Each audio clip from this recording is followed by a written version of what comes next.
content! And has had that repressed by one force or another, often that stimulates the national identity. So, for example, Catalonia, the Catalans, I don't personally support the independence of Catalonia, just because I think the consequences of breaking away from Spain will be negative. But they certainly do have a national identity. They have a national language, they have a common history, they have identity that, as a consequence of repression under Franco, that leads them towards feeling a national identity, and they have a slightly different economy than a lot of the rest of Spain. So they do have a national consciousness and a national identity. I don't want to talk. So, in that way, They can hear the conversation between. in that way, I think that's a valid national cause. I don't support it. Where do you draw the line? That's a very good question. That's If it's the case that every other group of people who are minorities and they have something in common, and then they come along and demand to have their own nation, then where do you draw the line? That's a good question. Where do you draw the line? Well, that's about what type of society you want to live in, how civilized you want to behave amongst different people. We have on the one side a process of economic and technical globalization, which has led to Facebook, Google, people having mobile phones in their pockets. In the jungles of the Congo and in the snows of Siberia. And therefore you have some element of global commonality. You also have productive organisation and consumption of similar patterns. On the other side, you also have, as a consequence of that clash brought about by capitalist globalisation, you also have a reaction against that, which is reflected in Trumpism, Bolsonarism, Modi, the Hungarian right wing, the Polish right wing, Brexit support, the rise of nationalism, both in the sense of the Kurdish nationalists, the Turkish nationalists, don't forget, the only reason they can invade is because Turkish nationalism backed or is used by Erdogan to justify the invasion. Thank you very much. And so, you have to have a certain cultural sensitivity to be able to recognise why these processes happen, and to respond sensitively to them, rather than just use the iron fist, which is, for example, what Erdogan is trying to do. Why? Because he's losing support in the country, so you use the army, use the national card, attack the Kurds, say they're terrorists. It's a common trick. And also he can attack the EU, which is what he's been doing. He says the EU can play. He says, I'll send all the Syrian refugees to you. And so in that way, by playing the national card... Because he doesn't want them. Well, no, he doesn't want them, but he's been paid money by the EU to keep them there. And the reason that the EU kept them there is because it was causing trouble in Germany and Europe. Well, so, no kidding. You have on the one side the dynamics of globalization and its consequences, and on the other side, the inevitable counterpole to that, which is the rise of various types of nationalism. Don't you think the dynamics some of which happen to be progressive? The Kurdish case, it is a progressive cause. But if you consider progress in that sense to be, a positive thing, you might not, but I do. Don't you think that globalism is, the problems that are created by globalism are creating new right-wing movements around the world? Yes, I don't think those problems are exactly what is causing them. Globalism is not being done in a very functional way. It's being done on the cost of any identity that individual countries have, and from that they become frightened that their identity will be taken away from them. Well, and the only thing that will remain is consumers without any kind of personal idea of self as a nation or as a country or whatever. Okay. I mean, if you take the two most globalized cities in the world, as far as I know, you're probably talking about New York and London. And there is clearly quite a big difference between the characteristics of life in London, the faces you will see, the languages you will hear. In some schools, you've got 40, 50, 60 languages being spoken by the children in the schools. That is a globalized community.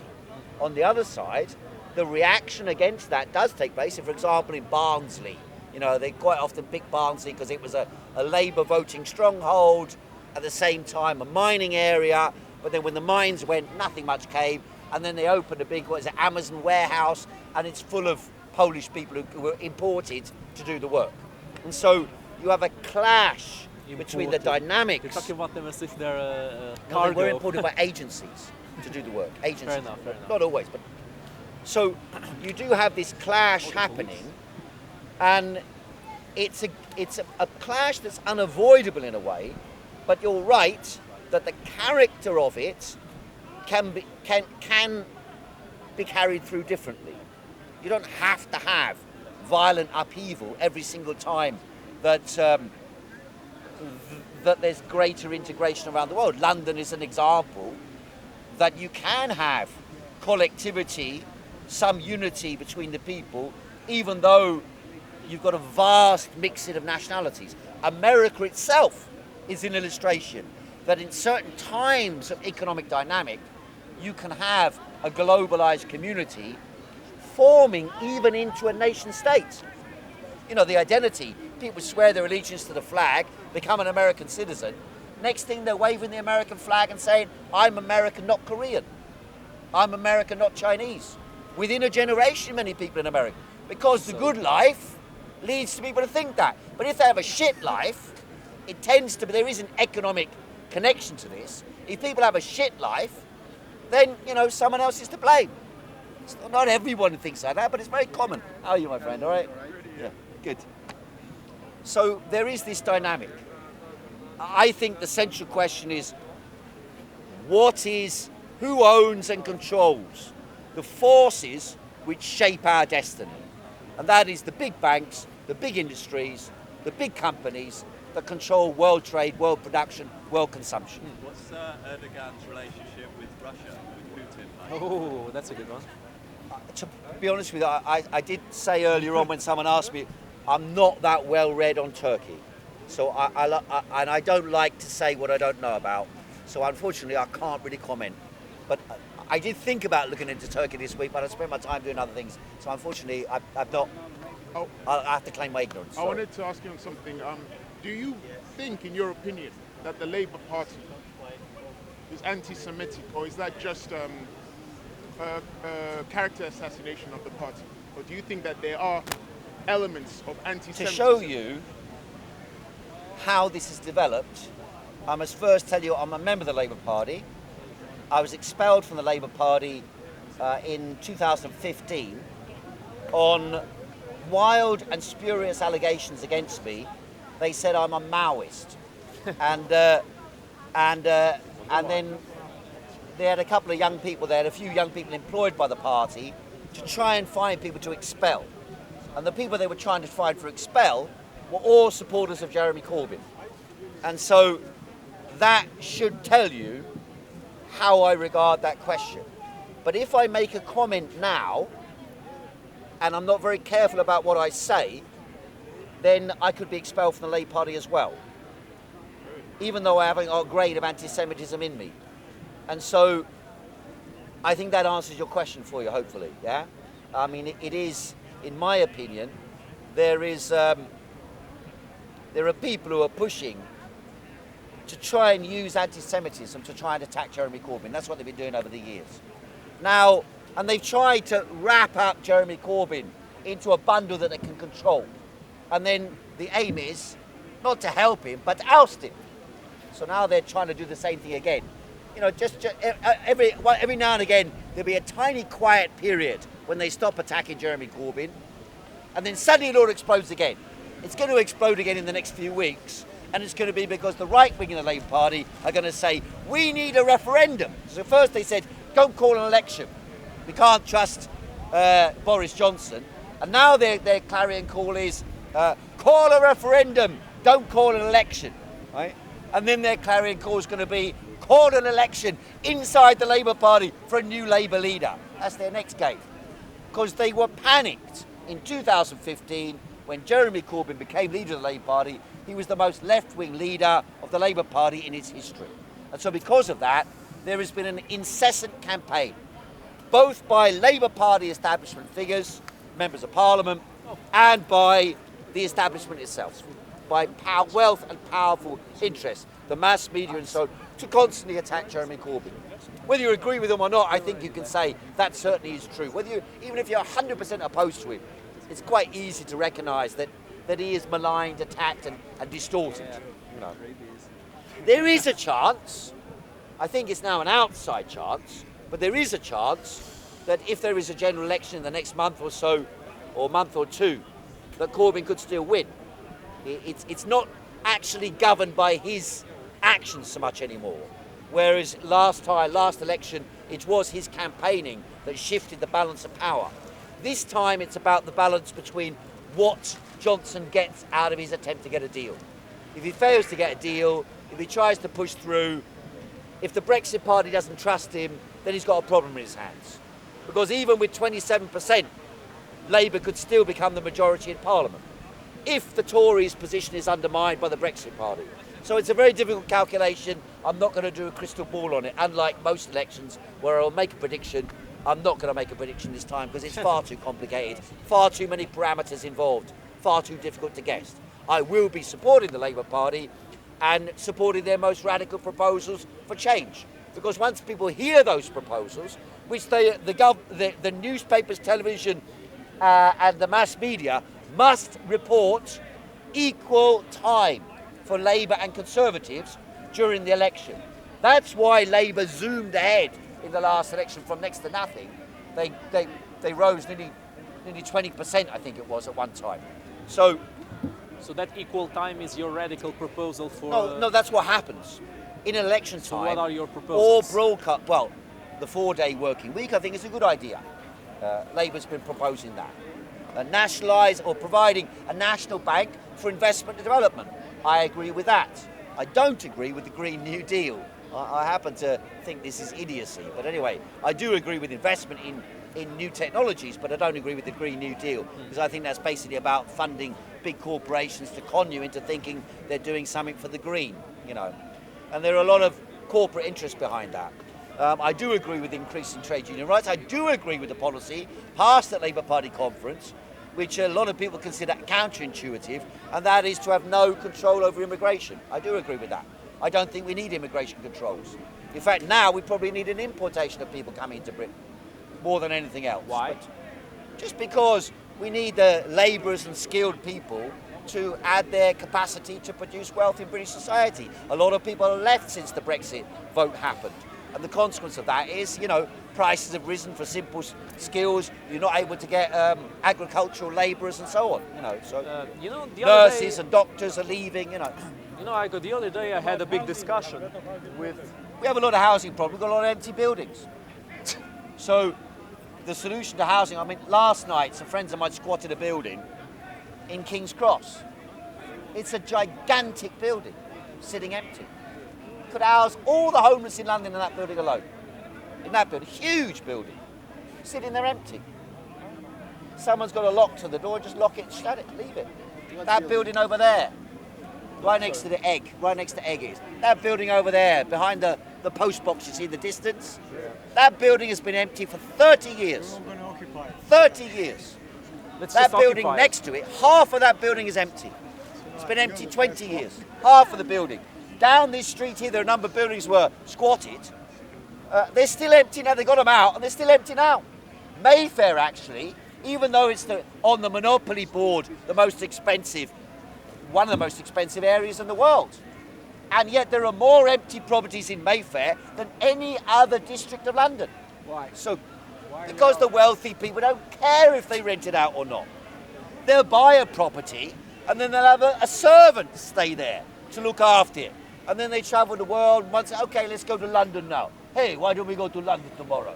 So they go to London tomorrow, sit there for an hour. And then they fuck off again. They got houses all around the world. That's the way these people work. So they don't care. For them, when someone from Saudi Arabia, for example, buys a big property in London, they don't think I'm going to go there and live there. Heiko, they think, buy it. Heiko, do you realize the bureaucratic nightmare that is to deal with those things? To make a private property opened for homeless people. Do you Well, understand what kind of I've been in- bureaucratic nightmare that There's is? one thing I do know very well, because I've been involved in It's gonna be fighting. complicated. I've been involved on It fighting on the sounds issue. a lot easier Well, than I'll what tell it you how is. it's done. Go ahead. I've been involved in fighting on this issue for 20 years. And we've got a representative just behind us here. Example of the type of, we had someone around who knows about these things as well. But basically, there are a lot of empty properties in London.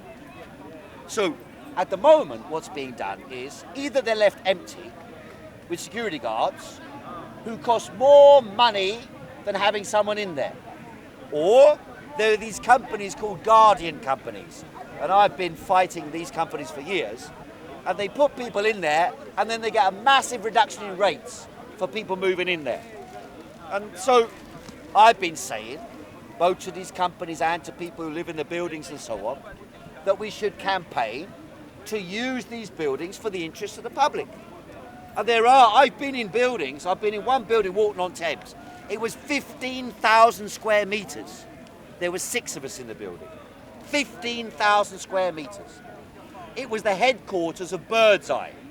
And we were located in there. Actually, the conditions were not very safe, but it could easily have been made, and it was a beautiful building. Now they're just knocking it down, turning it into flats.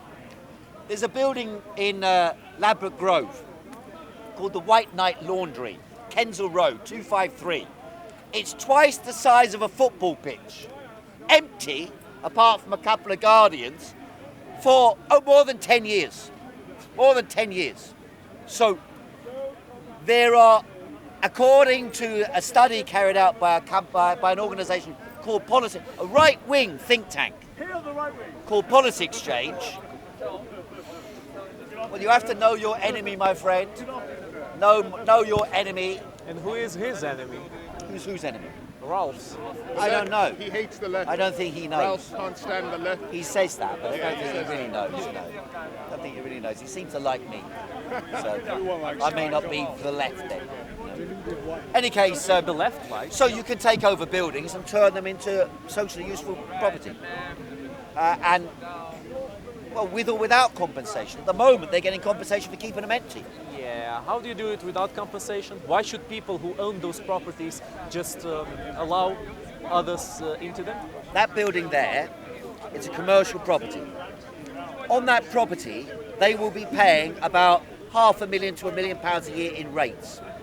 If they move people in there, the rates bill falls by 90%.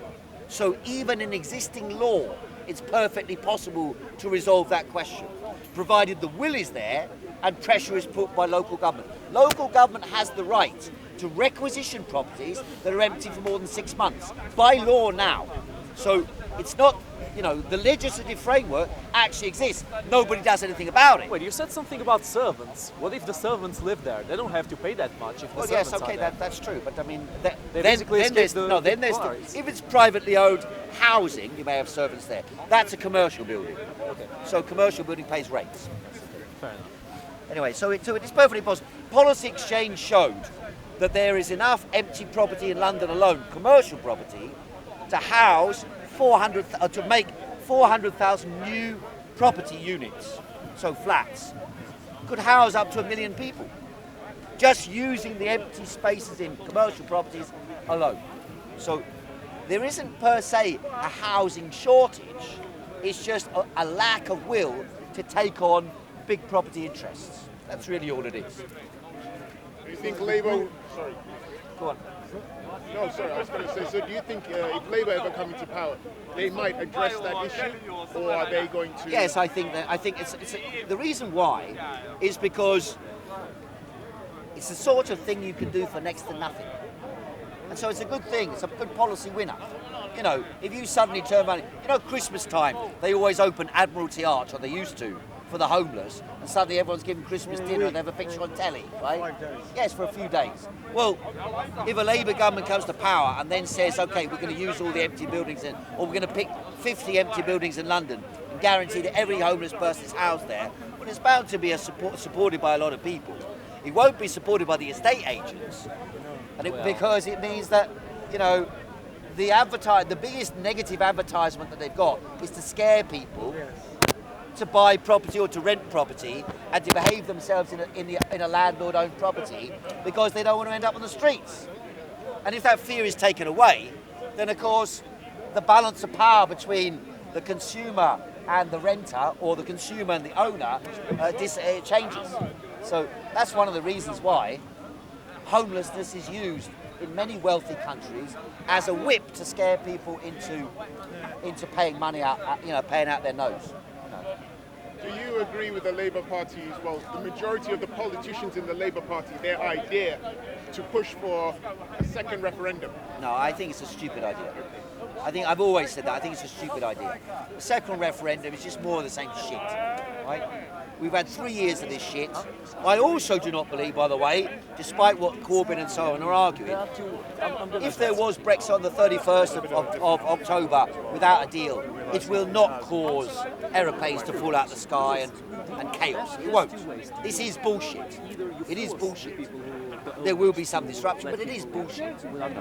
Having said that, it does also mean that Britain would then automatically enter the ambit of the United States, or enter even further up the backside of the United States of America. And that I consider to be a negative phenomenon. So, that's my overall viewpoint of that. Yeah?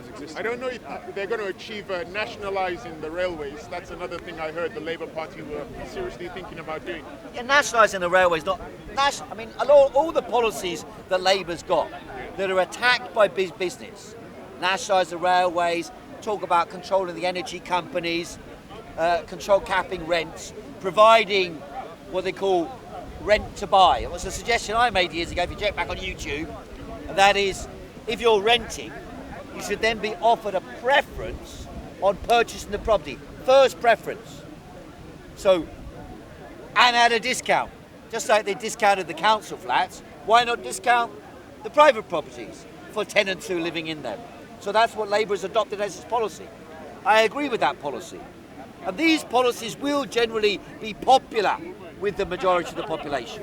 If you ask people, do you supporting the National Health Service, increasing funding towards schooling, education and so on, abolishing tuition fees, providing a national bank, providing an investment programme to develop jobs, housing, education, nationalising the railways, renationalising those elements of the postal service being sold. Everyone agrees, or most people, even most Tories agree with that. So they are policies that are popular. The question is, will they be the policies that are actually discussed in the election? And that's the problem with the Brexit conundrum, is that it's possible that the whole discussion just revolves around Brexit again. And so that's the danger for Corbyn and for the left, is that's why Corbyn's always trying to prevaricate on it. But he's pressured by the right wing inside the party. And so they have been pushing and pushing and pushing. And unfortunately, some of the left in the party are pseudo-lefts. Sorry? Diane Abbott is pressurising him as well. I know. She's so I said some of the left. You didn't quite get that. Some of the left are pseudo-lefts. She's not pseudo. She is pseudo-left, in my opinion. She likes the high life. Well, it's not so much about the high life. It's just they don't have a programme to get rid of capitalism. What they're seeking is the reform of capitalism. The problem is capitalism does not take very well to being told what to do by government. And that's the problem for them. Either you take them on, in which case you must be prepared to take on mighty, powerful national and international forces, or you prick them with pins until they turn around with a giant roar and smash your regime, smash your government. And so the alternative is a fundamental transformation of power. And actually, funnily enough, the reason why Boris Johnson's support has been rising is because he's presented himself, like Jeremy Corbyn at the beginning was presented, as a maverick outsider determined to take on the establishment. The exact opposite of what he is, but it doesn't matter. And that's why he's getting support. If Corbyn were to turn around and say, sod them, we're going to take on their wealth and power and we're going to smash it. Do you have an example? An example of what they should do? No, of where this has worked elsewhere. A model that you're proposing that's worked elsewhere. Well, in 1945, the most radical Labour government since, well, in British history, carried through its programme of building 1 million council houses, of providing 3 million jobs in 3 years, 3 million jobs, of moving from military production to social production in 3 years, building a national health service, a free education service, from birth till death, cradle to the grave, all this done in a 5-year term of office, all of it, so that no government since that time has been able to challenge it. They have tried, but they haven't seen it. But even Boris Johnson says, when he's talking on telly, it's a standard phrase he must say, our wonderful National Health Service. Well, that came about because at the end of the war, unexpected in Britain, was that even though we were still fighting war in Japan, when the election came, Winston Churchill, you read his diaries. It's quite interesting. He says, everyone was expecting Churchill to win. And he woke up with a pain. And when he woke up, and then he checked, and then he found out, wiped out. So even though he was the leader in war, because the soldiers, they had guns in their hands, and they returned from war and wanted a land fit for heroes. So, the point being, a paradigm shift in the balance of wealth and power can only take place when a determined and extremely radical proposal of change is put to the people. Then yes, you can bring about change. Heiko, and that's why Johnson is trying to cloak himself in that proposals, image. don't you? Well, challenging the status quo, there's no problem with that. But if you propose a radical change, oof, that always brings a big risk of removing the order that's in place. And when you remove the order that's in place, you need to propose something functional to the people. Yes, and you're not proposing something functional. You're proposing... I will propose something functional. Okay, propose me something I will functional. propose something very functional. Go ahead. I have said these things before, but for the sake of the discussion, we can perhaps go over some of these ideas. I don't have it formulaically worked out, but I do have a general framework as to how change could happen. Okay, go ahead. 1.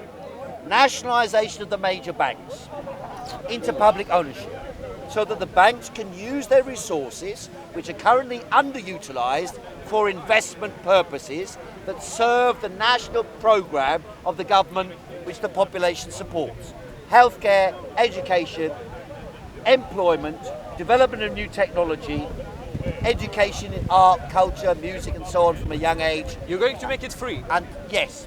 Okay, you're Yes. going to make it free. Heiko, do you realize the tendency of the state to dictate what people will believe once education is completely free? Now, I don't advocate for the unbelievably expensive education that we have in Britain here.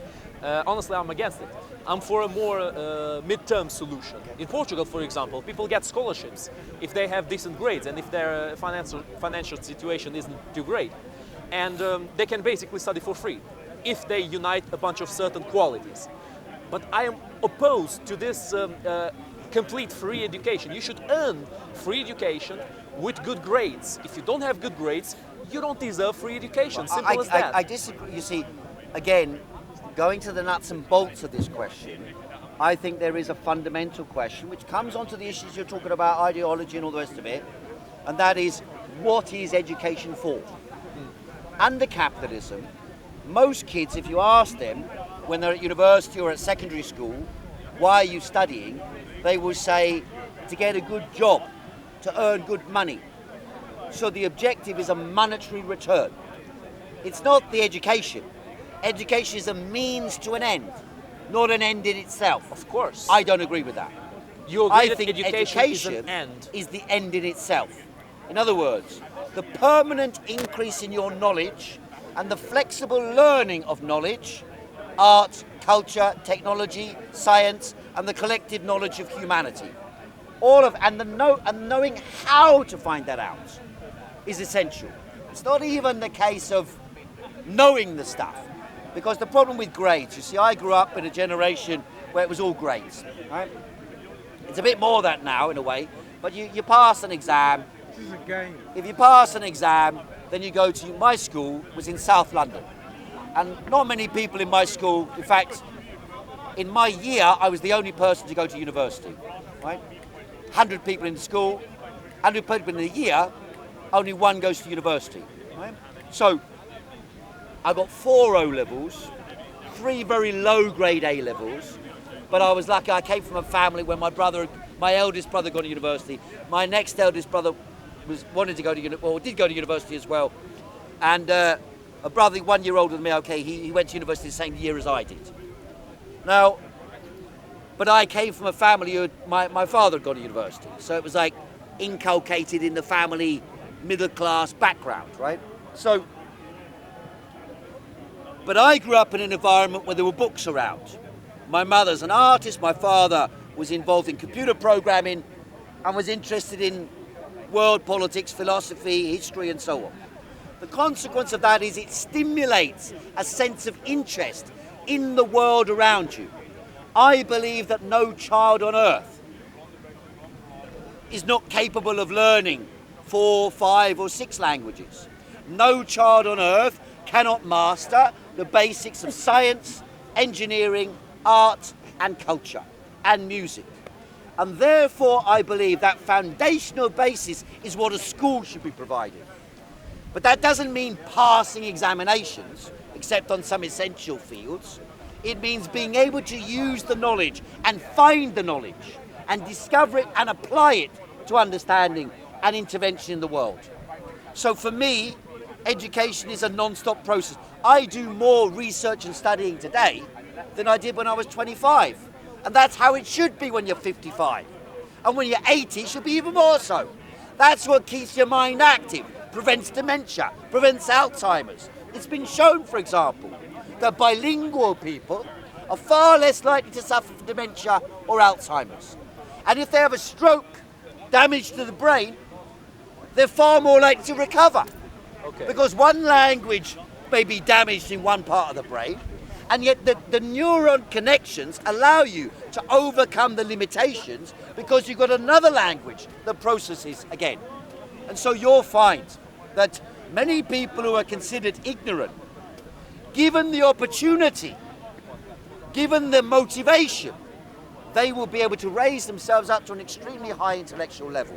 And many people who are considered brilliant when they're at school, because they're at public school, they get trained well, educated well in the formal structures, know how to pass the exams, they'll go to university, Oxford, Cambridge and so on. I know a lot of kids went to Oxford. But then once you meet them when they're working, often you find their ideas are a bit more limited than you think. They've got a good general education, which impresses you when you talk to them at 16, 17, 18, 20, 21. But once they go into the world of work, often they just become robotrons for the big companies. Okay, Heiko, with that no all real sounds independent very thinking nice. at all. It sounds very nice. It's my experience. It's exactly the same in the socialist regime, where they give you free education. My mother lived in a socialist country, in the Soviet Union. They were indoctrinated every single part of the things that they learned. And some of the things they learned were blatant lies. Yes. They were the best at everything. Best in science, best in history, best in technology, best in everything. The rest of the world was a backward shithole. But ask yourself this though, or tell me honestly according this. to them. If your parents, when you talk to your parents, despite the ideological distortions and lies that were told to people. And of course, we're told, when I remember, the reason I got interested in Marxism was because when I was a kid, we had a history book at O-level, and this is what we were being taught, and I started reading it, and I started questioning what they were saying. And of course, once you question it, then you begin to investigate, well, is that true, is that true? And in Britain, we're taught a series of lies as well. In Ukraine or the Soviet Union, it was a rigid machinery of lies. But if you ask your parents, or your parents' generation, perhaps, maybe not your parents, what do they think about Soviet education? A lot of them will tell me it's one of the best things in the Soviet Union. Because they were indoctrinated to think that way. No. Heiko, you must be getting crazy. My friend wrote, you don't think that if people are... No, I'll let you speak. No, let me speak, Heiko. One second. You know that people are being indoctrinated. I didn't dispute that, did I? Did I dispute that? No, Heiko, wait. Did I dispute that? Wait. You are disputing that right now. Not disputing it. You're disputing it on the basis that not. some people say, oh, you know, but Soviet education is good. Yeah, there are some Not things because that are of the pretty good. indoctrination, In terms of right, maths, that's what I asked In terms you. of maths, it's pretty good. But it- having difficult squeezing Everything it out else, of you, though, isn't everything but maths, it's fucked. Engineering, It's messed up. sciences. It's not that good. Look, even They the were pretty periodic good. you know, table, they didn't learn it. They learned the Mendeleev table, which is obsolete. It doesn't have some of the 1989, yeah? No, but listen, they still learned it. But in 1989, I'm saying. No, but the periodic table was already invented. New things were invented that they Okay, weren't okay, learning. But what? But I mean, the point was, there were, you know, I asked you this personally because I think you know very well. go ahead. That's the reason where you conceded that. I said, apart from the ideological indoctrination, so I put that on the side. You might not like me putting it on the side, but I've taken Because you it. can't put it on the No, I've side. accepted it, and I've said we're also indoctrinated here, but the Soviet indoctrination is very powerful. I don't deny it. So I'm putting that on the side. I'm agreeing with you. okay, on that, let's put it on the side. And then I'm What saying to you, remains? did your parents not remains? say to you that education in the Soviet Union was actually quite good in technical, scientific, and so on?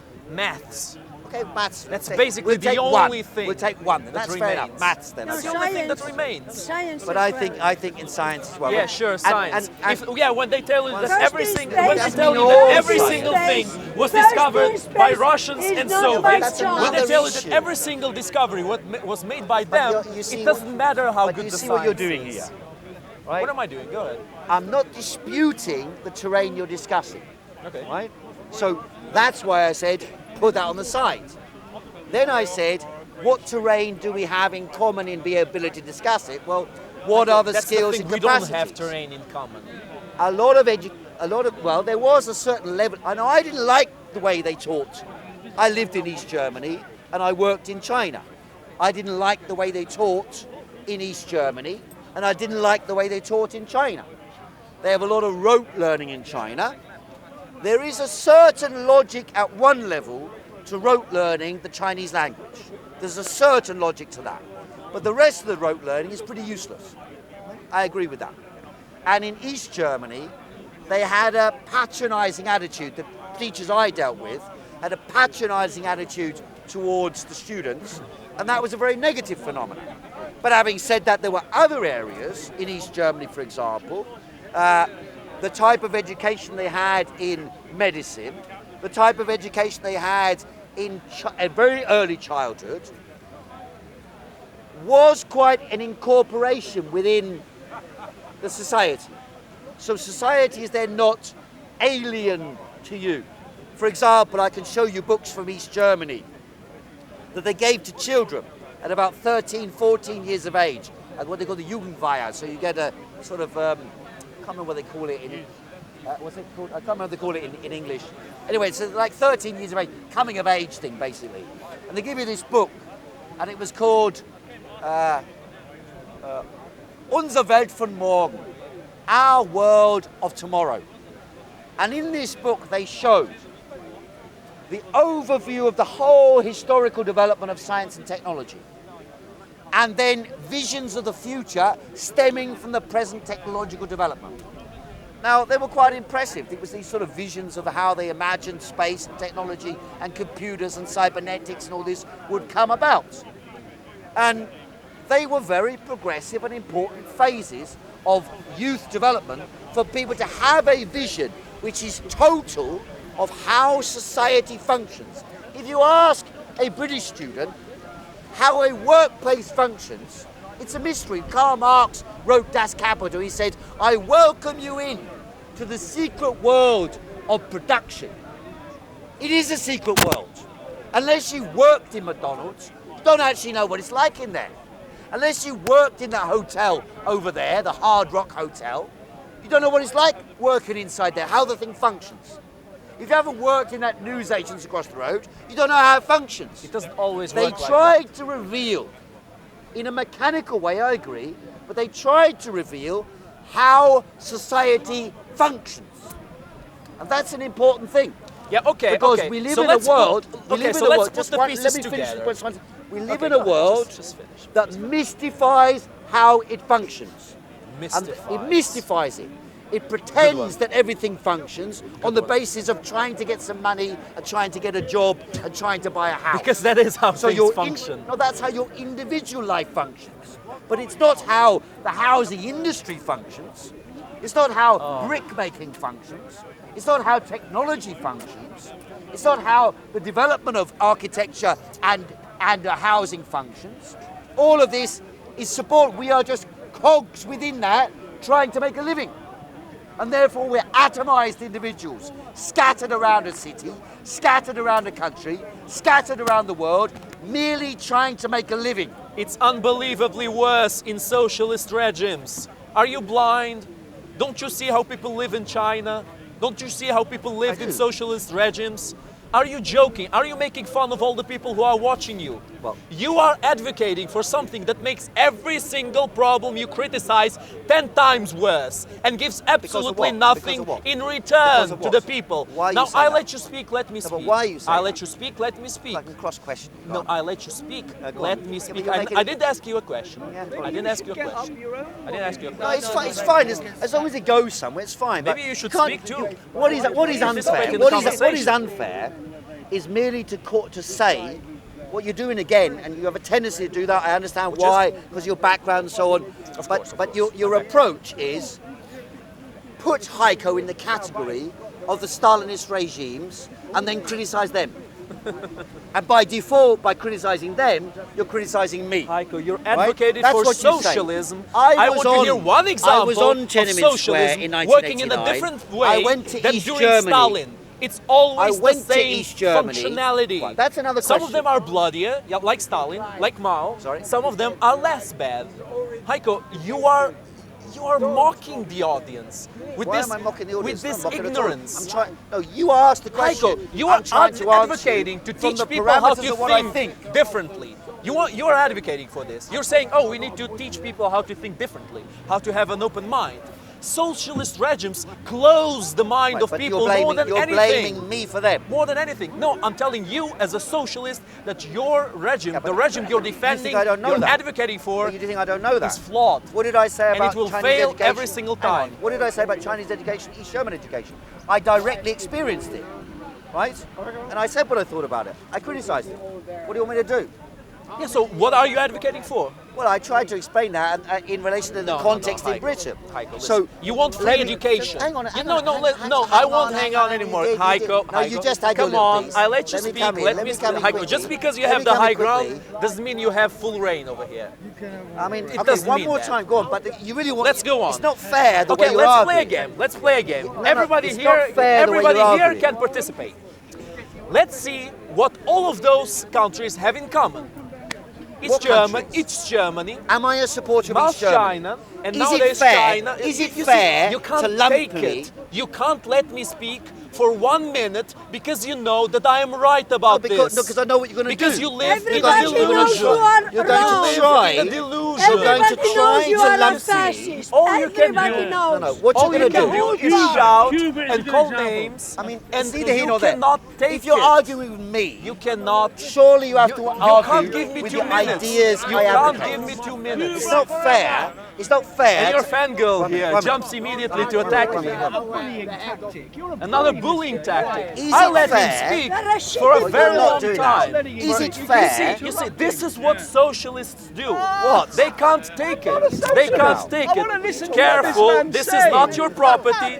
I know socialists think everything is their You've property. just said I'm a socialist. You know nothing. You see, All I've This is not your remarked property. This is a little inadequate. Careful where you I'm move, sorry, I'm what sorry. you do. Careful. You come to Speaker's Corner a lot. Like a bully. You get on a lot of videos at Speaker's Corner. I'm sure you watch a lot of those videos.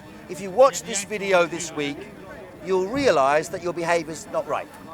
Because I am not advocating the regimes that exist in the Soviet. Now you can argue. Heiko, you couldn't let me speak for 5 Sorry, minutes. sorry, I let you speak for about an hour. You've been here. I barely intervened. This is what Speaker's you Corner's can't about. No, it's not. It's not about one person speaking and Well, everybody I'm else sorry, it is. not saying anything. No, I'm not saying anything. I'm sorry. It I don't is. think I'm anybody's sorry, it disputing is. this guy's had a fair crack Spoken at the like a whip. socialist. Do truly. you?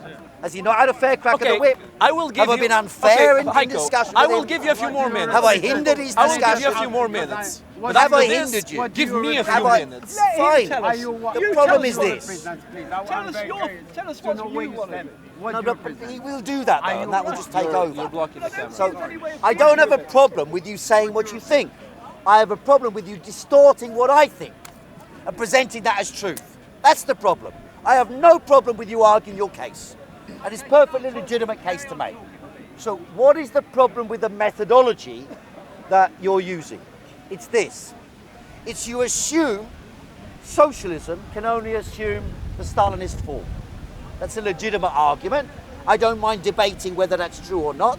That's one type of discussion about socialism. It's a legitimate discussion that has occupied human minds for 100 years. So, or 102 years since the Russian Revolution. So it's a perfectly legitimate discussion to have. I don't mind having that discussion. That's a discussion about history and about potentiality. Now, the second discussion is to say Stalinism is inevitable and you are a Stalinist, which is what you say to me. And therefore, by saying I'm a Stalinist, you then don't have to engage with what I'm saying. All you have to do is say, in the Soviet Union, this is what happened. In China, this is what happened. My personal background is this. 30 years ago, I moved to East Germany to participate in overthrowing the government of East Germany at risk to my life, right? How many other Westerners did you hear of who moved to the East to make revolution, right? So you are falsely accusing me if you say that. In 1989, I went to Tiananmen Square. I was on Tiananmen Square the morning when the tanks moved in. I was nearly run over by tanks. I saw people coughing blood and being dragged around the streets. So it's not a fair accusation against me to say I'm a lackey of the Chinese state or a lackey of the East Germans. So that's the first fact about myself that tells you where I come from politically in relation to what I call Stalinism. I, however, come from a political tradition within socialism that is called Trotskyism. And Trotskyism, from the early 1920s, developed a critique of the collapse of the dynamics of the Soviet Union under Joseph Stalin. Are you familiar with that critique? Are you familiar? Have you read? Are you Revolution going to let me speak at all? I'm asking. Of course You know I am. something interesting?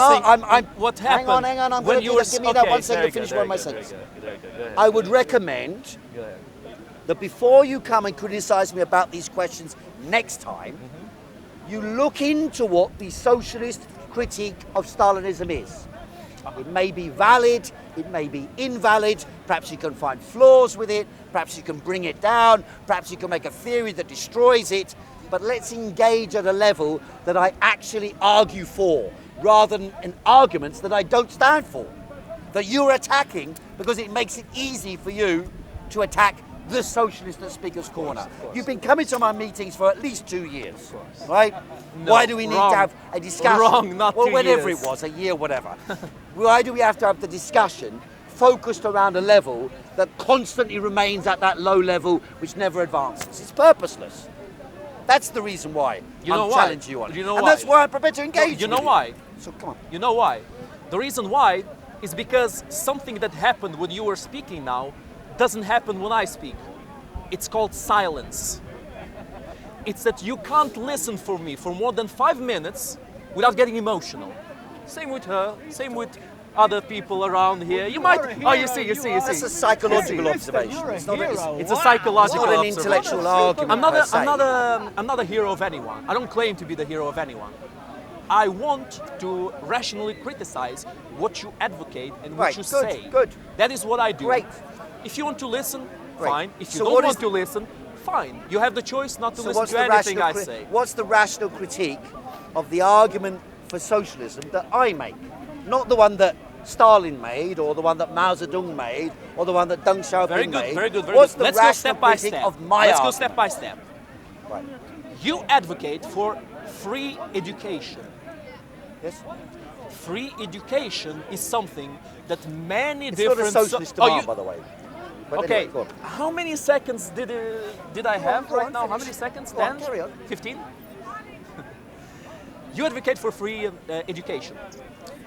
something that many totalitarian countries, in fact, I could say most of them, or even all of them, have in common. France, Something- Germany, Ah, Sweden, Heiko, Norway. Heiko, Are behave. they totalitarian countries? Heiko, behave. Come on, behave. They've got free No, education. you on, talk behave. bullshit.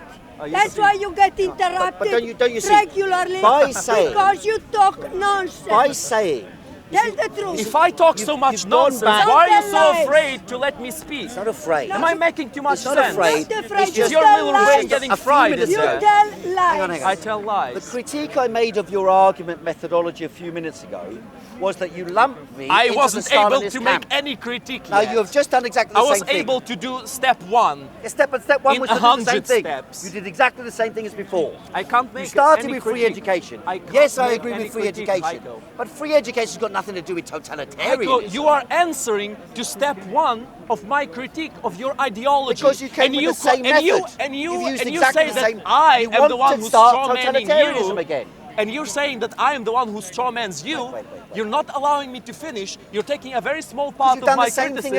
again. And you're taking a very small part I of my thought criticism. we'd and well, you're what is your saying that criticism? it's not reasonable. You said your starting And you point. encourage your hecklers I didn't here encourage to anybody. Your disturb starting any point was kind to of say conversation. you any kind agree of with free discourse. education. Yes, I do agree with free education. Heiko, I was listening But then for you you said, for a but then very you went long on and time, said, for a very long time. instead of engaging with a discussion about the benefits or merits or demerits of free education, which is a legitimate discussion, what you said was, there are many totalitarian states that have that. That's got nothing to do with the question of free education. All right, Heiko, do you actually There are want to many hear the most criticism I have for your non-totalitarian- ideology, or do you Germany, prefer France- to live in this echo chamber you put Echo yourself chamber. into? Here This you are. echo Here's chamber. your chance. If you look at it, Heiko, and you time, need to let if you people time, criticize if you. Go ahead. You need to but don't allow, you criticize need me to for listen something what I don't other stand people for. say. So what's your argument Heiko, for free you can't education? hear Other than what I'm criticizing totalitarianism, you for. what's your You argument? don't understand my criticism what is it? because you don't allow me So to what is finish. it? So tell us. Do you want me to finish Yes, but this don't time? start with totalitarianism.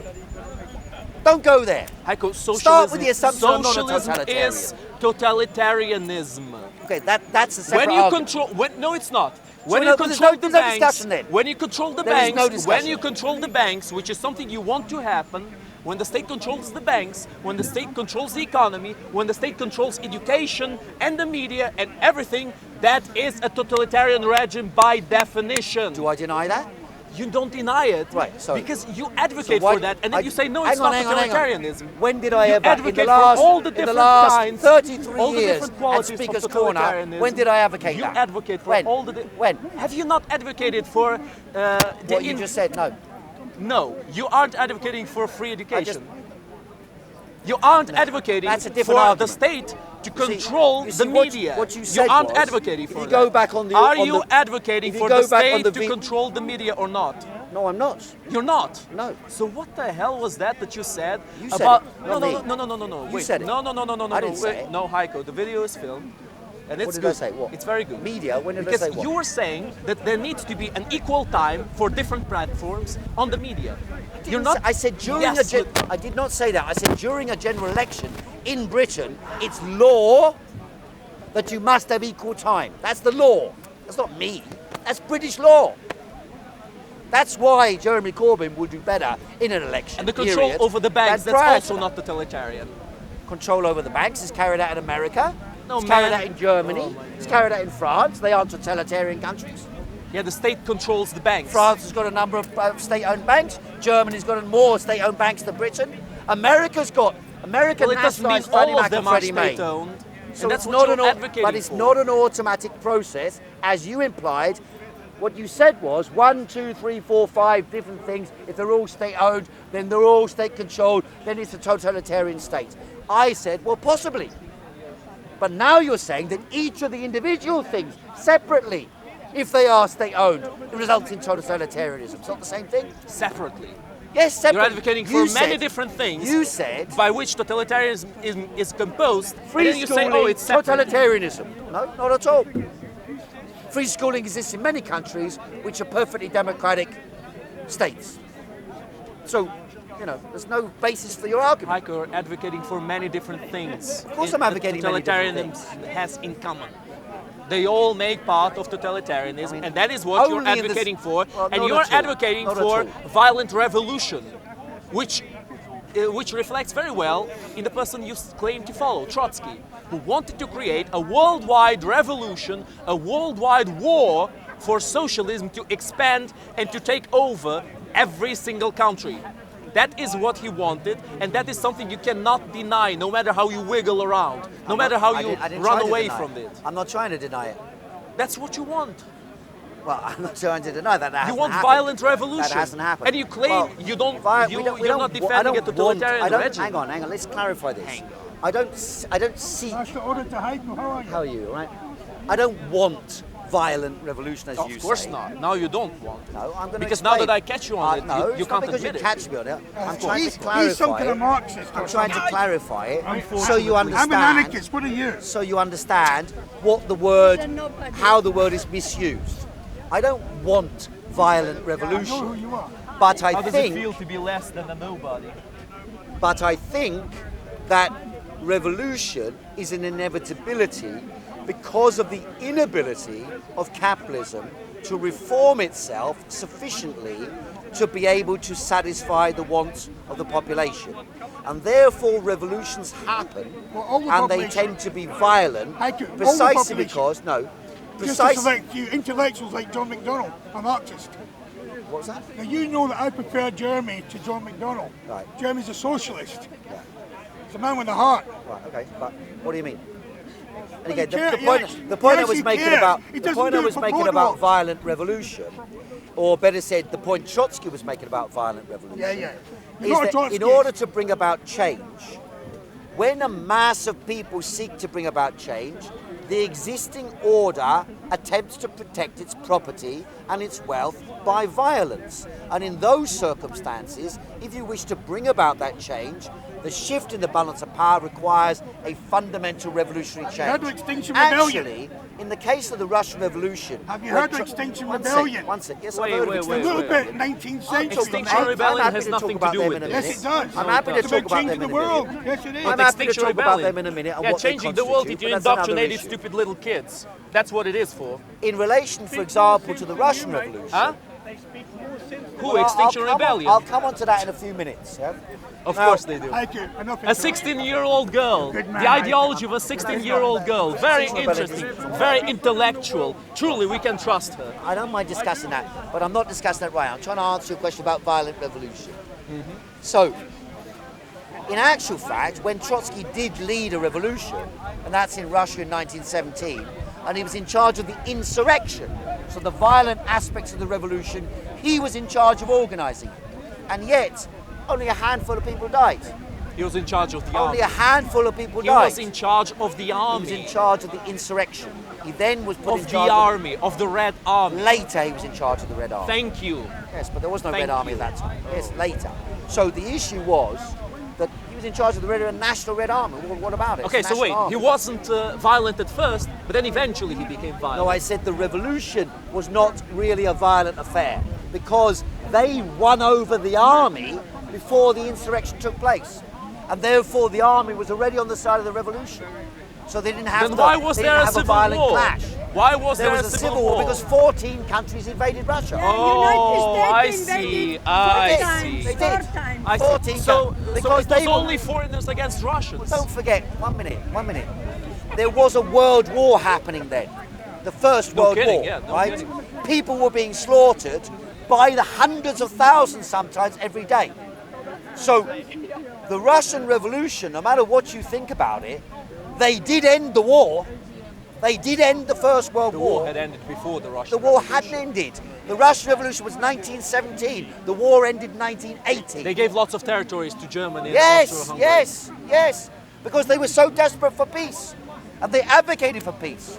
And once You know- they got look, the peace, you know- then there was revolution in Germany. You know, So- it wasn't so exactly. even though- it wasn't exactly the socialists who had the power on that time, don't What you? time? It was the Duma who What time? got out of the war when they Wasn't the when they Duma got out of the war. That's not true. Because Not it factually wasn't true. Lenin didn't hold power in those times. It was Do you know Lenin's about government that? that withdrew from the war. Okay, thank you. But No it other wasn't government only did. it wasn't The only Lenin. Kerensky's government Lenin wanted to wasn't continue the war. dictator in those times. He didn't have the power for that. In the That's February- why that was My another friend, revolution. My friend, you're making yourself look silly. The February Revolution, Kerensky came to power, and Kerensky wanted to continue the war. And he sent women's detachments to go and scare the men into continue fighting. And so they carried out more slaughter. And it was only when Lenin came to power they said, land, bread and peace. That's will end the war. So you may think that revolution was a violent affair. It was in a way. But at the same time, In a way. that violence ended the First World War, the biggest barbarity in human history. So you've got to What contextualize about the it Second to World understand it. The First World War was, well, I mean, you can, okay, biggest barbarity, okay. One of the two biggest barbarities. Are you happy now? No. Anyway, I wanted to ask you were telling us what you believe the Labour Party should do, and you mentioned a number of things, nationalisation, education, which I found interesting. How do you think the Labour Party would be able to pay for that? Where will they get the funds to make these changes? Well, there will be a crisis, there's no doubt about I'll it. leave you with that. Because, Good luck. thank you very much. No, he knows the camera's on. He knows the camera's on, so he's happy about that. But it's fine, it's fine. As long as it remains in a pleasant and reasonable discussion, it's fine. Sorry? Well, you might not like what I'm about to say now about Extinction Rebellion. If you want me to. I mean, the protest's been going on a week or so now. I just walked through there. I am someone who has subscribed to The View, taken by the Canadian investigative reporter called Corey Morningstar. And she has published a number of, well, 2 books effectively on the present climate movement. And I agree with what she's saying, that if you want to understand what's happening, you have to understand the political economy of the climate economy. The climate economy is dominated by big multinational companies which are seeking to utilize green agendas to mobilize finance to invest in technologies that are going to make profits for the big companies. And so, for example, this week, Bill Gates, Shell Oil, and ExxonMobil announced their new project. And their new project is to produce carbon capture factories. These carbon capture factories, they say, will suck down the equivalent of CO2 that could be sucked down by 40 million trees. So 30,000 carbon capture factories funded by Bill Gates, ExxonMobil and Shell Oil, they will try to suck down out of the atmosphere the carbon and thereby present themselves as the solution. Who's funding that? Bill Gates, ExxonMobil and Shell Oil. And the hope is, and this is what the whole game is at the moment, is for a number of years, a very powerful group of lobbyists inside the World Economic Forum, inside... Oi! Don't touch it. Don't touch it. Move away, please. Don't touch me, that's assault. 999. Take it easy, man. Take it easy. I can mess with anything here, mate. Take it easy. Anything. Take it easy. Anything. Take it easy. Anything. Take it I easy. can mess with anything. Yeah, take it easy. Take it easy. Shut up. Have a cup of tea. Take it easy. You're an auditor. What are you This getting wound man's a up master for? auditor. Don't get wound up, So man. am I. I can mess. I can do what I want. Not me. Your own stuff.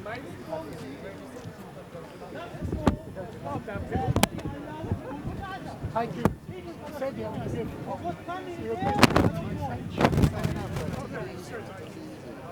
Good advice. I'm going to take it. So basically, there is a plan from the World Economic Forum, from the big institutions, the United Don't Nations, hide videographer. to promote, What's and the your name? Democratic Party, Starting on to Riza. promote what they call the unlocking of finance. Basically, which means that state finance and pension funds should be Oh, utilised as financial sources for investment in what they call the global Green They're New not Deal. funding it themselves. They're going to get someone else to fund Yes, it. because Big up Don King these in the are house. these are not going to be profitable Whose are these? machines. These are machines sucking carbon out of We're the machines. They're atmosphere, going to right? make anything. We are machines. So they'll mate. make money if they say, okay, for $200 per ton, we'll draw down carbon dioxide from the What are they going to do atmosphere. with it? Are they going to, presumably, it's They will then compressed. turn it into a type of petroleum Okay. and then sell that back to the consumer, but it will have a relatively low carbon footprint. Now, the problem lies in this. Imagine you've got 10 carbon capture factories in an area like the United States of America. The United States of America, for whatever weather anomaly, has basically, from 1950 till 1999, the temperature remained stable. Even if the temperature around the rest of the world increased, and even if you accept it came from carbon dioxide, which I don't know if it's true or not, but most people say that. Well, we're breathing, aren't we? If you on the other side are drawing down in an area where the temperatures have not risen, if you're drawing down the carbon there, then perhaps you're going to drive down the temperature there. It's a very dangerous game to play God with the weather, and that's Believe what in God. some What people kind of are Marxist trying. are you? I say to play God with the weather, and that's what some people are effectively proposing to do. And unfortunately, many of the people God involved in the Jehovah. protest movements, because the My name's protest Heiko. movement, My name's Hugh. because the Lee, protest movements and God's are name is not Jehovah. a What's your name? democratically organised organic movement, they're a hierarchically organised movement Won't always be on. running according to a campaign agenda worked out by Roger Hallam and Gail Barbrook, which is basically, I mean, I've discussed this with Roger Hallam. Yeah. Basically, it's his They are PhD. quite sidelined now, though. I mean, if you go Well, up to the office and not Latin. really... Okay, but Dr. Pavlov, essentially, Master of Arts, what you World have. She doesn't have the bank account anymore. Okay, well, I didn't know. I don't know the details of that. But in any case, basically, it's not really the people voting to decide what to do. It's campaigns organised in which they have lots of possible events, which are very colourful and enjoyable.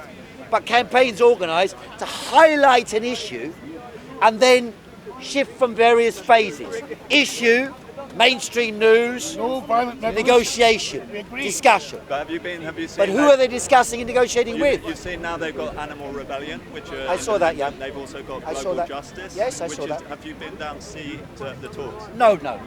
But my critique is this. It's not that they're not protesting for genuine reasons. I think the demands they're making are incorrect. But what it is, the main issue is, behind the whole thing are people who have already got these solutions ready. They're just waiting for people to demand the governments give them the money. And that's really ultimately what's going on behind the scenes. That's not because anybody on the protest is intending that or even wants that. They're being drawn into it.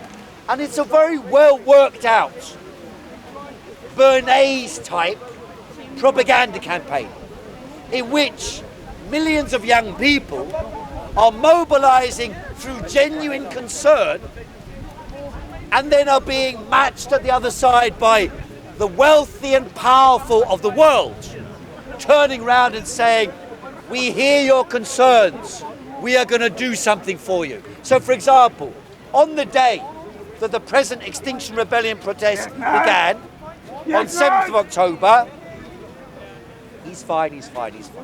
On 7th of October, when the protest began, it's fine.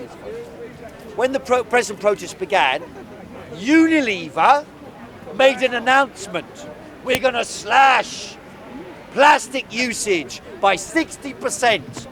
Now, Unilever used to have the last CEO of Unilever was a man by the name of Paul Polman. Paul Polman resigned in January to concentrate on ecological issues. He then set up Extinction Rebellion business with Gail Barbrook back in, April or so. Because a lot of people were like, what's this? Suddenly they took it out. But they initially planned to do this. The point being, there's a pincer movement, a genuine protest movement, if you like, capturing the imagination of the youth, at the same time as giant corporate powers with a plan long worked out in advance, coming together with solutions. And then they grab Greta Thunberg, who nobody can criticize, get her into a room, and she meets Bill Gates, she meets ExxonMobil, she meets, Al Gore, she meets, Bono, and then they all come up with, wow, we've got a solution. So the main campaign at the moment, in terms of propaganda, has been, first, mobilize the youth in their millions. Second, scare everybody. The world's going to be destroyed in 11 years. Third, mobilize people. Fourth, the final solution, solve the problem. Now change is happening. That's the slogan coming. Change now. And suddenly the big players in the corporate world will be getting together with many of the big players in governments around the world. We'll be getting together with Greta Thunberg and the World Wildlife Fund and the big NGOs, and they'll all together decide on a plan. There's a meeting in Beijing 2020 where this plan is due to be agreed. 1.2 million US dollars is to be spent every year of your money to increase the taxes on fossil fuels. And behind it all stands the most dangerous and counterproductive demand of all. And that is what the big corporates are fighting for. It's known as the privatization of nature. Everything in the world can be commodified. Capitalism makes everything into something to be bought and sold. So there are two areas of the world that are not yet commodified, and yet they are integral to the discussion about nature. The seas. Who owns the seas? If you have a square mile of the sea in the Indian Ocean, who owns it? Many parts nobody owns it. But the privatization of nature in the name of protecting the ecology of the world means that some private companies with the money will buy up a giant land grab of the oceans, of the jungles, of wild nature. And they will put a price tag on nature. They will say one golden eagle is worth so and so much money. And when we value the golden eagle as £500, then they can buy and sell shares and property valuations based on the privatization of nature, flora, fauna and territory. And another aspect of that is to turn around and say, for example, well, something must be done about aeroplanes. So in Sweden now, they have this thing called flight shame. You're no longer supposed to take an aeroplane. Everybody is scared to take an aeroplane in case they get attacked by the children. And so what they're saying now is, oh, what we're going to do is this. Perhaps 2 flights a year you can take, and the third flight, massive taxation. And of course, this is what happened in France. In France, the gilets jaunes, the yellow vests, their protest began because Macron, who is part of this cabal, the Democrats and this Macron and the German, most of the German political parties, part of this cabal promoting this agenda. And they will say, or in France they said, we'll jack up the price of energy or jack up the price of petrol. But the majority of people who are affected are working people. And yet the big oil companies, they are now going to get subsidized to suck the carbon out of the air that they put into the air in the first place. It's insanity. And then you're going to have to pay the extra costs associated with it in the costs that they impose on your electricity bills. Germany electricity bills are much higher than Britain. Britain and Germany electricity bills are much higher than America. It's like fracking, another sort of extreme energy solution where you don't get much for the energy that you put in. You get just Well, possibly. I'm not certain about fracking. I'm not certain whether it's good or bad. I'm not an expert on the air. Some people say that. I'm not certain about that. My main concern is really with the way in which the population are being manipulated by a corporate capitalist machine that has been set this train in motion for the best part of 2 decades. What do you think about Corbyn's Green Deal? I think it's a mistake. Yeah. I mean, you look at them, it's part of the global Green Deal. But with Now, the Green Party, Ocasio-Cortez, when she launched this Green Deal in America, she hadn't really studied it. She hadn't really investigated it. She just thought it sounded good. When Corbyn and the Labour Party adopted the Green New Deal, they had not really read it. It was part of Extinction Rebellion protested. Greta Thunberg arrived. She met with Michael Gove, Jeremy Corbyn, and whoever the leader of the Liberals was. And suddenly, Corbyn announced, we're supporting the Green New Deal. There was no thought about it. It was done on a whim because he thought it was popular. Doesn't it come from the Green Party? Isn't it something the Green Party put Well, out? actually, the Green Party have advocated a Green New Deal, that's true. But the specifics of the present Green New Deal is associated with what the United Nations last week reported, the 1.7 trillion they want invested in new technologies. Who are these? It's not going to come from me and you inventing something. It's going to come from the giants. I mean, I went on the tube this morning. I got out at Piccadilly Circus. You know how they have these movies on the moving stair, on the escalator. So I was looking at the thing, and it's a BP picture. BP, it says. Solar panels in the sea, right? How do you get solar panels in the sea? You privatise the sea. You say this piece of the sea belongs to BP. BP have got the rights to plant their solar panels there, and also the rights, possibly, to everything going right down into the core of the earth. So all the biodiversity at the bottom of the ocean. Who owns that? If you own the piece above, maybe you own the piece below and the piece above as well. So this is the game. The global privatization of nature and the accumulation of capital from madcap investments that actually can be very dangerous, like carbon capture devices. Rather than planting trees, they don't want to plant trees. There was a study done by ETH Zurich, led by Professor Tim Crowther. They showed plant where you can plant, by satellite mapping, where you can plant 1.2 trillion trees that would suck down 60% of the carbon that man has emitted since 1890, within 50 years. Could probably be done faster. In Ethiopia in July, they planted 350 million trees in 12 hours. It can be done. So if Ethiopia can do it, so can the rest. Only 240 billion. But they don't want to do that. They want to spend 1.7 trillion because they've already got these programs going. They made their prototypes. They're waiting for the cash. And we have to be manipulated to demand that they get the cash. And then, all of a sudden, as the world economy enters crisis, the solution is found.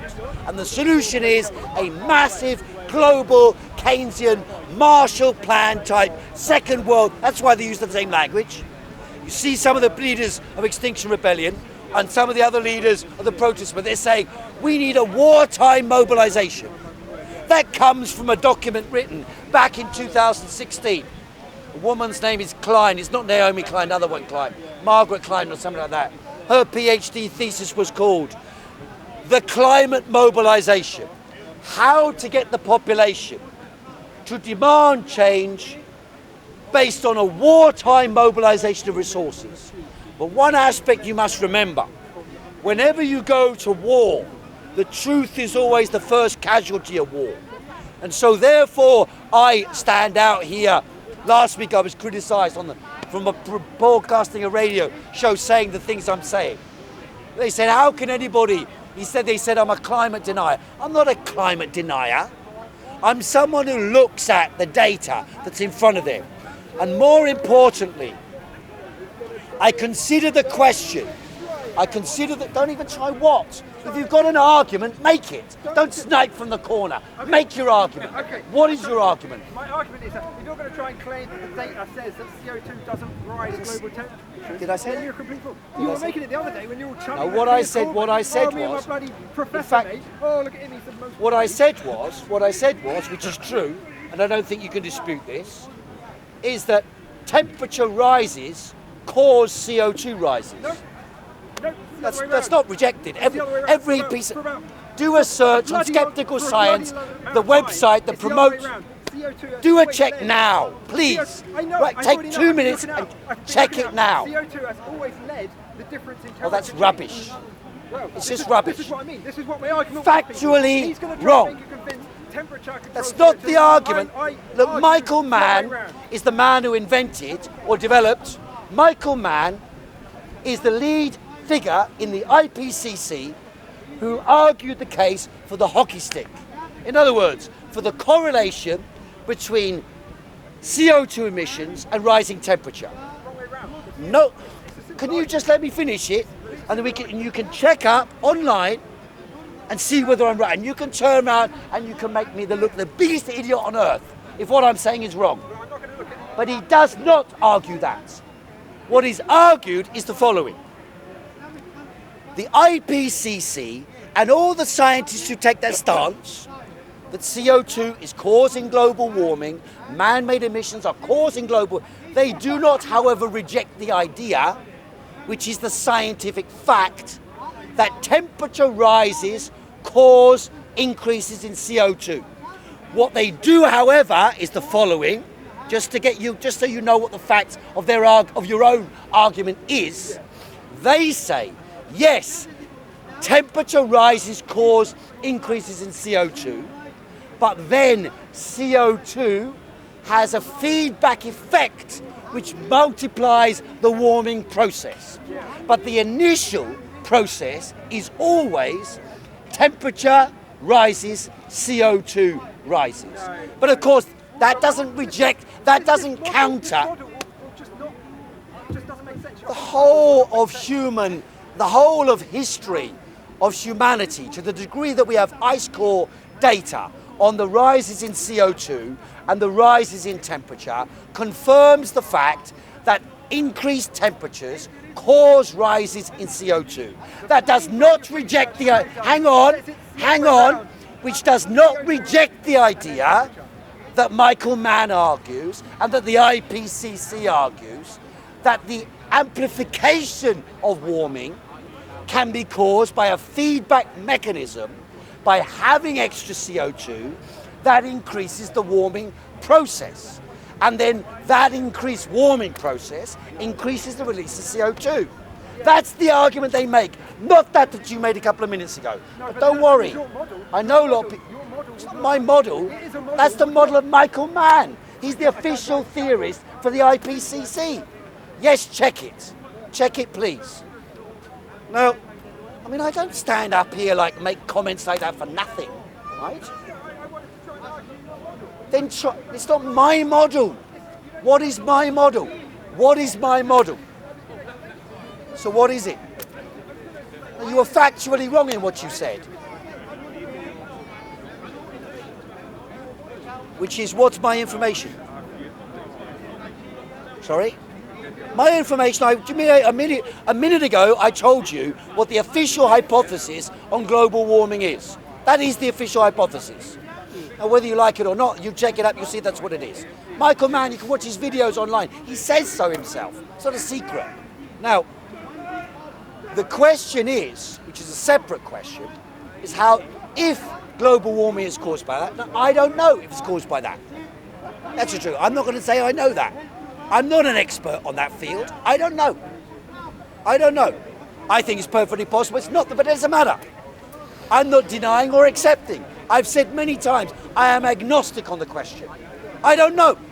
However, what I am saying is this, is that if you use the phrase, man-made global warming, the question is not a climatological question. The question is not a meteorological question. The question is the question of political economy. What type of economic system do we have? That's the question that follows from it. If man is causing it by the economic system. So therefore, I consistently argued throughout my adult life that political economy must be changed. Capitalism is the system that controls the world's economy.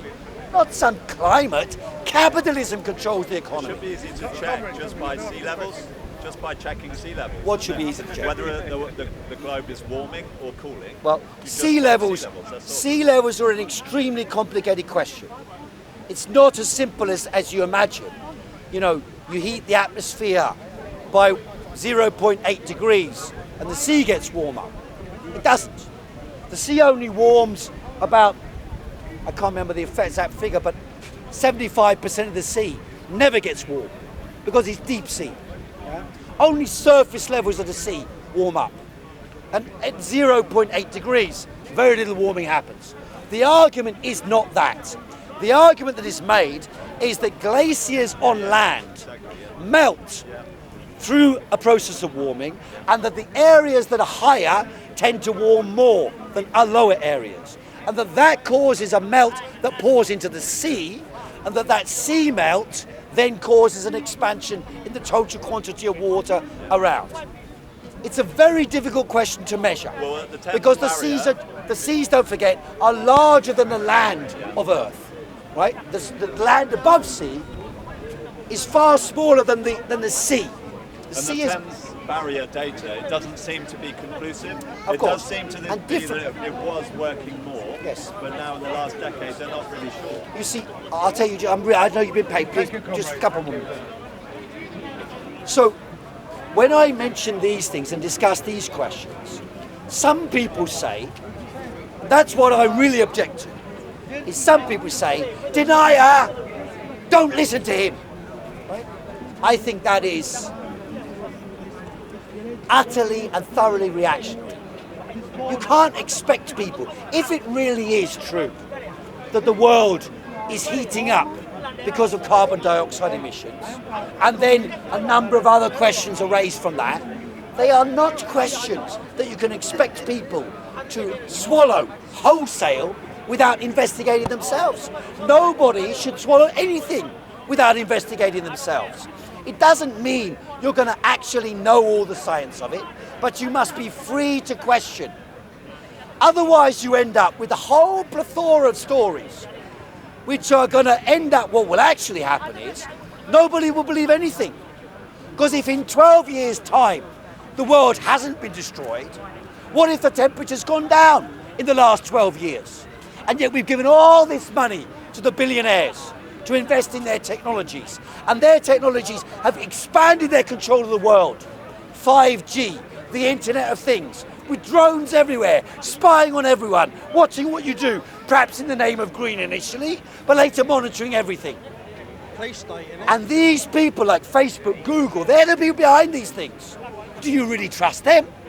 They're artificial intelligence, Google, Facebook, Yahoo, the corporate giants. They are dangerous, megalomaniac type people. Take Facebook. Facebook is planning to launch a currency next year called Libra. If this currency was successful, luckily at the moment everybody's pulling out, but if this currency was successful, backed by the 6 most powerful currencies in the world, all so-called third world countries, South America, India, Southeast Asia, Africa, all these economies would be totally controlled by Facebook, because everyone would move their currency out of the Nigerian naira, out of the South African rand, out of the Venezuelan bolivar, out of the Argentinian peso. Who wants that when you can have a currency backed by the wealthiest countries? So everybody will use their mobile phone to transfer their own currency into Libra. And that would totally destroy the capacity of any government in any country in the so-called third world to control what happens in the country. And these are the real processes going on in political economy in the world. And I believe and people can understand that. Those questions are easily understood by the masses of the people. Much more easily understood than climatology, meteorology, volcanology, oceanography, which are all sciences which are required if you're actually going to say climate change from CO2, one question. That's about atmospheric science and climatology and meteorology. Second, it's about uptake by the ocean, so it's oceanography. How much does carbon sink into oceanography? Then it's about botany and forestry. So how much carbon sink happens in forest. Then it's about agriculture, agronomy, another science. All these sciences are interconnected with a discussion on climate. And I believe that climate hysteria is negative from everyone's point of view. It is never useful, because when Donald Trump says, let's imagine the entire argument is true. When Donald Trump says, I mean, if I turn around and say, look at what a shitty October we've had, right? And then I say, well, that proves global warming is bullshit, right? Then all the Extinction Rebellion people, no, that's rubbish. That's rubbish. Look at the tornado in Japan, right? And then it's the same argument. Neither weather event can be attributed to CO2. Neither of them can. And so, if you extrapolate one from the other to the other, you're losing your coherence of your argument. And so the problem is when you demand everybody accepts that point of view, as soon as you get a chink in arm of the entire argument about pollution, about the destruction of the environment, about the privatization, all that becomes secondary then. Just I'll leave them to it then. I don't want to know anything about it anymore. It was a false scare, false alarm. There are genuine reasons, not necessarily to do with climate change, but to do with who controls the world. That's the reason to be concerned about the ecology of the planet. There's over 1 million women a year die in Africa from burning fires, right? Because they don't have fossil fuels. So that's also a consideration. So I don't accept it, it's not I don't accept climate change or none of those things. Climate's always changing. That's a perfectly reasonable argument. It's not a right-wing argument to say that. Is the climate governed by man? Well, maybe a bit. Maybe it's genuinely dangerous, I don't know. But it doesn't mean the end of the world in 12 years. But it does mean that we have to challenge those with wealth and power trying to manipulate the world to put investment into their own hands. Yes. And to control the world through that investment. Yes. So we hand them money, and with that money, they gain control over us. Well, that's fucked, Comrade, I love your critique. What I'd like to know is, what alternative social model do you propose? Is there, for example, some sort of socialist or communist regime which you feel may be the model for the future? Please.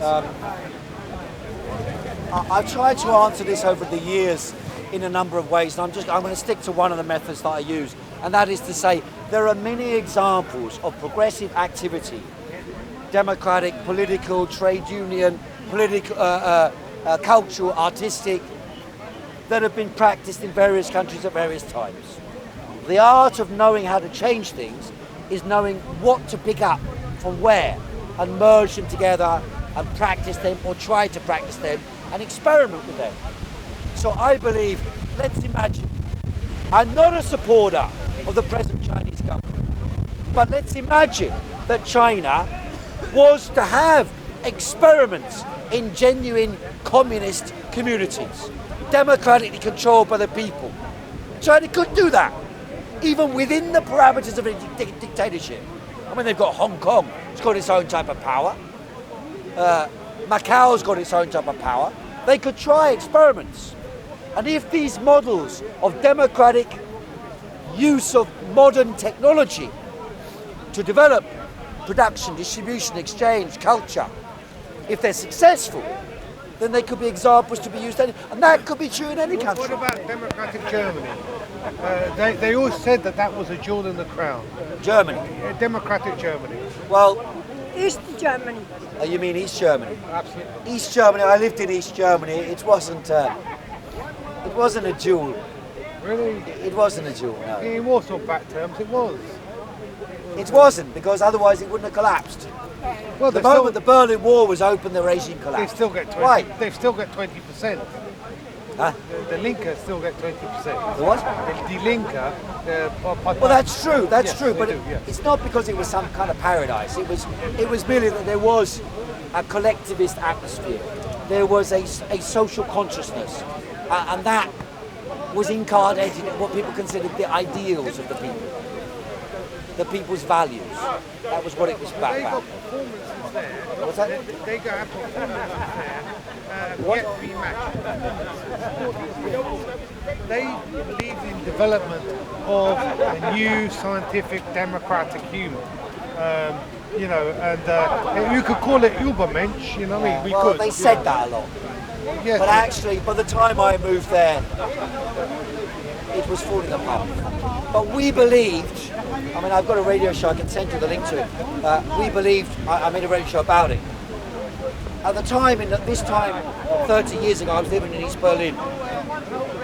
The majority at that time believed it was possible to create a democratic form of socialism. But when the Berlin Wall opened, the game was over. So it's a peculiarity. It was betrayed, wasn't it? Sorry? It was betrayed by Merkel. She was like Gorbachev. It's not because of that, it's because the material production in East Germany, in an isolated, segregated state, could not achieve the level of a Western state.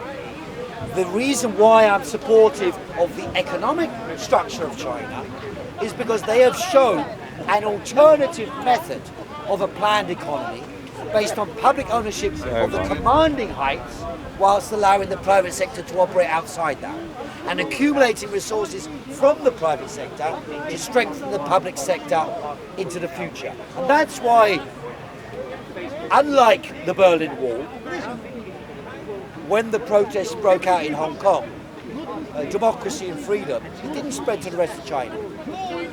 That's why there's such frustration in Hong Kong. They expected it. They thought, well, if we protest and we demand one person, one vote, we can win it. And then all China will rise up because all the Chinese are oppressed. But actually, the mainland Chinese don't see it like that. They see a massive improvement in their living standards because of this economic structure. Commanding heights in public ownership, private sector allowed to operate around that. And that, I believe, was the flaw, the economic flaw in the Soviet and the East European model. In any case, that's one aspect. I'll cover another aspect another time. Have you ever studied the teachings of Professor John Foster? Professor John Foster. I haven't. But He's the economist of the party here, and he talks about market socialism. All right, I think he writes for the same journal I write for. Actually. Yeah. I mean, this is possible, isn't it? I feel in the future. I think it. I'm less enthusiastic about the idea of market socialism. What I believe is, as large-scale production and large-scale economic entities exist in society and develop in society, they should come under public ownership. The larger they are, the more powerful they are, the more important it is that they're in public ownership and that they serve the needs of the people. And then the private sector around that can be, everyone, you run a little coffee shop, you put your money in the bank's a state-owned bank, you get the money, you can use it for investment. So, it can be channeled to serve the benefit of the people. I've been speaking for a while, thank you very much, see you again another time. We love you, Singular, we love you. Oh, think on. Your patience is content over everything.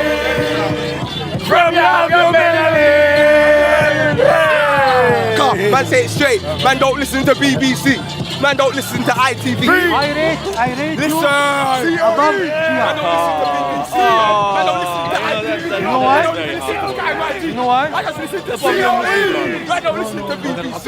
No, they I are don't not listen Muslim. to ITV. When you are atheist or agnostic, you are half Muslim. You know what?